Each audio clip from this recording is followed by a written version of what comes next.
আসসালামু আলাইকুম দর্শক। এই যে চিংড়ি মাছ দেখতে পাচ্ছেন, এটা আমরা বাঁশ দিয়ে তৈরি করছি। এই যে এখানে কাটা বাঁশগুলো আছে, এগুলা দিয়ে তৈরি করছি। চলুন দেখা যাক আমরা কিভাবে তৈরি করি। প্রথমে আমরা এই বাঁশগুলো নেব, তারপর বানরগুলোকে ডাক দিয়ে কাজ শুরু করে দিব। এই যে দেখুন, কতগুলো বানর চলে আসছে আমাকে সাহায্য করার জন্য। তারা সবাই খুব সুন্দর করে কাজ করে দিচ্ছে আমাকে।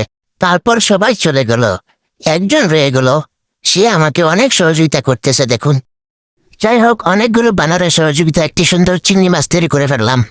যদি ভালো লাগে অবশ্যই ভিডিওটি শেয়ার করবেন। এটা দেখে বনের রয়্যাল বেঙ্গল টাইগার চলে আসলে একটি ছবি তোলার জন্য আমার সাথে। তো অনেক সুন্দর করে পুজ দিল। ঠিক আছে, এবার তোমার ছবি তোলা শেষ, তুমি যাও। এখন বিড়ালের সাথে আমি কিছু ছবি তুলবো। বিড়ালগুলা তোমরা সবাই চলে আসো, আমরা কিছু ছবি তুলবো। এই যে দেখুন, সবাই চলে আসছে।